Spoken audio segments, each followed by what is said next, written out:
Welcome to T-News 9 channel.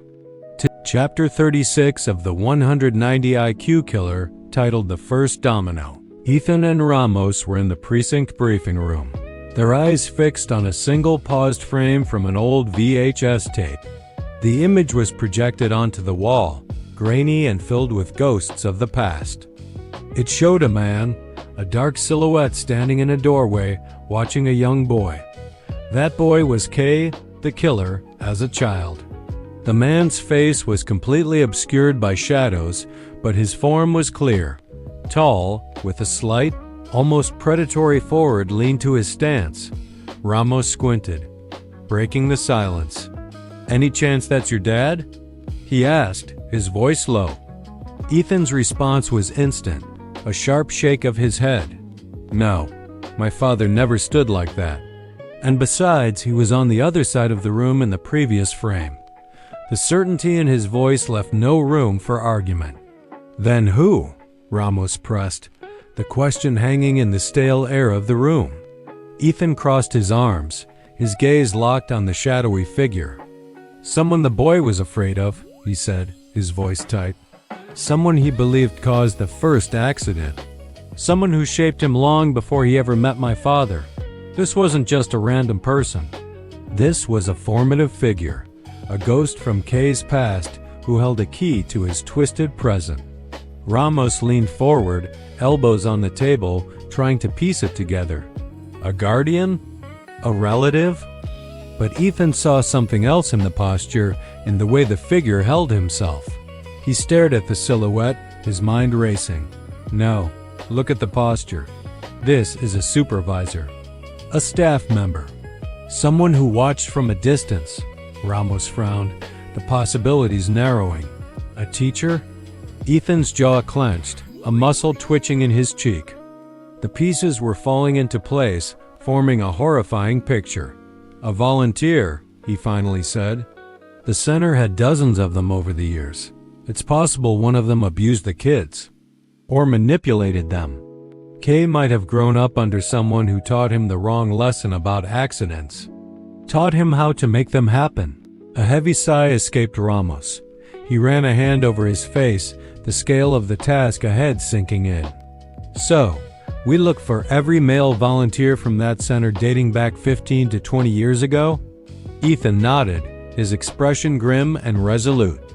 "And we start with anyone who disappeared." The first domino had fallen, and now they had to follow the trail, no matter where it led.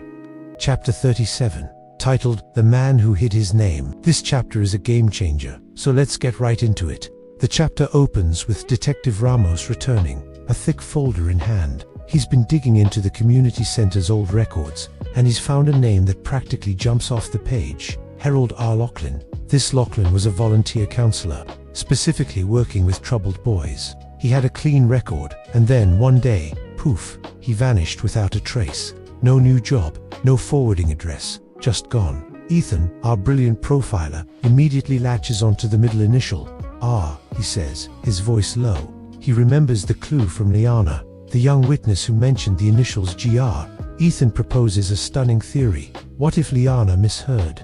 What if the boy didn't say GR, but HR? HR Lachlan. Could this be the first domino in Kay's tragic story? The lead is too good to ignore. They find an old address for Lachlan, a place he lived 15 years ago. The detectives arrive at a decaying apartment complex, a place that looks like a ghost town. They head to apartment 3B. The door is locked, but the wood is rotten with age. A single kick from Ethan, and they're inside. The apartment is a time capsule, coated in a thick layer of dust. But it's not abandoned, it's preserved. Someone has intentionally kept this place exactly as it was years ago. On a desk, they find a treasure trove of disturbing items, newspaper clippings about various accidents, lists of children's names, and detailed progress notes. There's even a framed photo of the community center. Ramos, horrified, whispers that this guy, Lachlan, was studying these kids like they were lab rats. Ethan's response is bone-chilling, and Kay was one of them. Then, under a lamp, Ethan discovers the final, terrifying piece of the puzzle, a single Polaroid photo. It's a picture of Kay as a young boy, standing alone in a hallway, and lurking in the background is that same shadowy figure they'd been chasing. But this time, it's not just a silhouette. The man's face is perfectly clear. It's Harold Lachlan. Ethan stares at the photo, whispering, "Oh God." Ramos asks him if he recognizes the man. And this is where the chapter delivers its knockout punch. Ethan knows that face. He's seen it recently, on a seemingly unrelated accident case. This means Harold Lachlan isn't dead or missing. He's alive, and what's more, Kay has already encountered him and let him live. Why would Kay, the meticulous killer, spare the very man who likely started his descent into darkness? Ethan realizes the horrifying truth. Kay isn't just hunting him, he's saving him for something much, much bigger. Chapter 38, The Accident, still waiting to happen. Ethan spread the Polaroid photos and papers across the hood of their car, the streetlights casting long shadows. "We've been wrong about Kay's motive this whole time," he said, his voice low. He's not trying to expose a pattern of fraud. He's recreating the chain of events that shaped him. Ramos frowned, leaning in to look at the documents. Meaning what? Meaning Ethan tapped a faded photograph. He wants Lachlan to relive something specific. Ramos's eyes scanned the papers, finally landing on one. So where would Lachlan be now? Ethan pointed at a recent address on a police report. Lachlan was listed as a witness in a minor traffic collision just 2 weeks ago. Ramos narrowed his eyes. "You think Kay orchestrated that fender bender?" "No," Ethan said quietly, the realization dawning on him. "I don't think he orchestrated it. I think Kay was watching him." They drove to the address, an assisted living building downtown. The air inside was sterile and quiet. A nurse, looking worried, led them down a long hallway to room 224. The door was locked from the outside. A heavy bolt was slid across. Ethan exchanged a sharp look with Ramos. The nurse wrung her hands. He barricaded himself in 2 days ago. He won't eat. He won't speak. He just keeps saying someone is coming for him. Ethan knocked gently on the door. "Mr. Lachlan, this is Detective Ethan Graves. We need to talk to you." The silence from inside the room was heavy, suffocating. Ethan pressed his ear against the cool wood of the door. He could just barely make out a whisper. "He found me." Ethan kept his voice low, trying to sound reassuring. "Who found you, Mr. Lachlan?" A trembling voice answered, full of terror.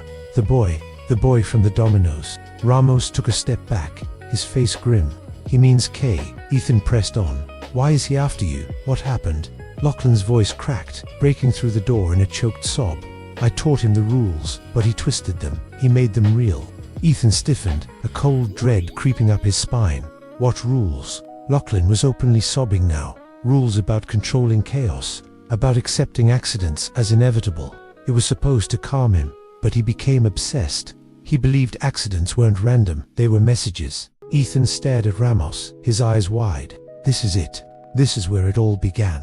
Suddenly a loud crack echoed from down the hallway. A fuse blew. The lights flickered once, twice, then went out completely.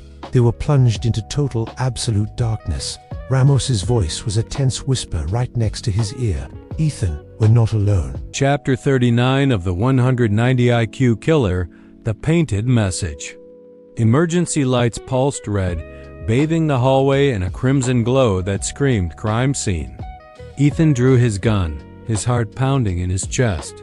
Ramos, his partner, pointed a trembling finger toward a dark shape at the far end of the hall. Someone had painted a message across the wall, the black stroke still fresh and dripping. It read, "The first accident is never the last."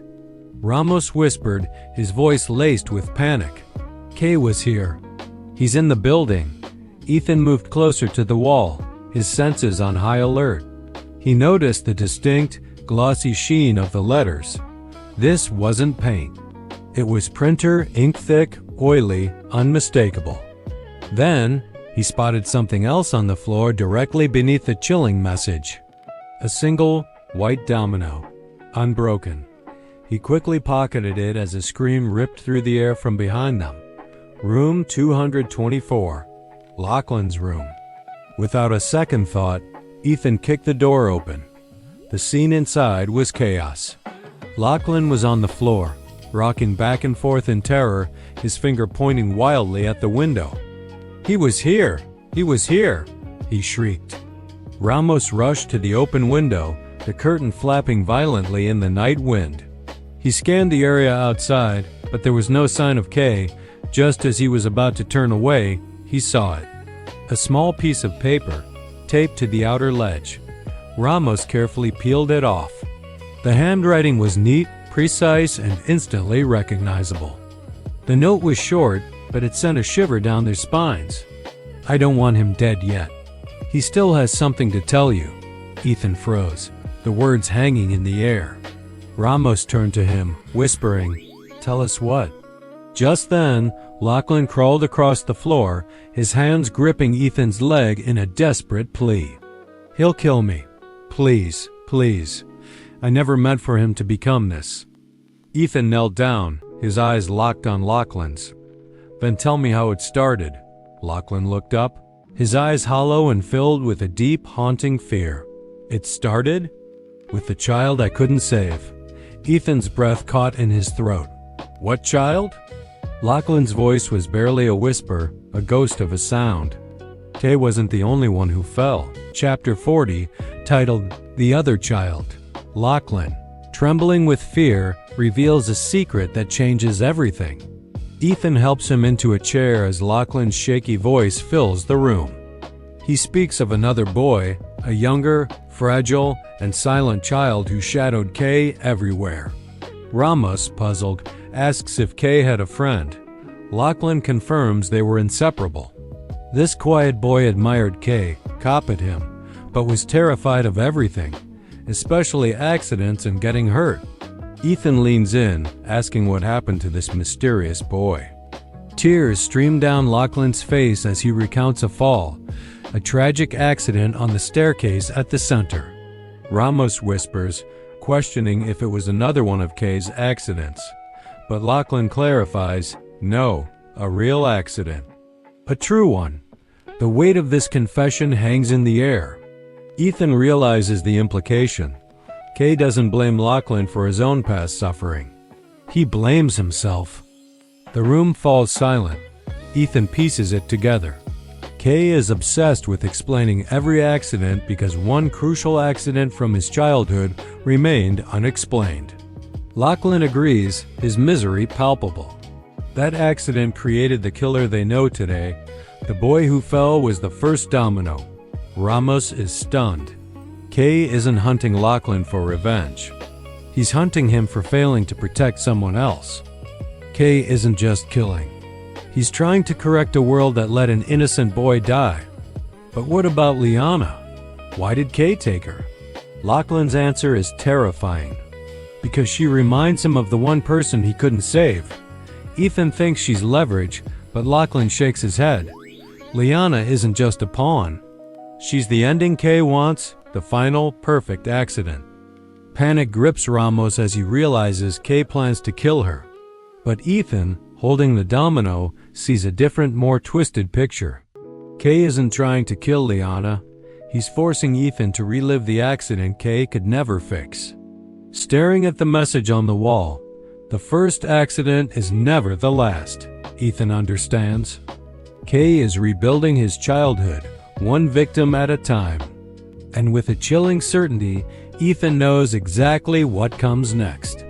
Don't forget to like, subscribe, and hit that notification bell so you don't miss a single update from T News 9. Thanks for watching.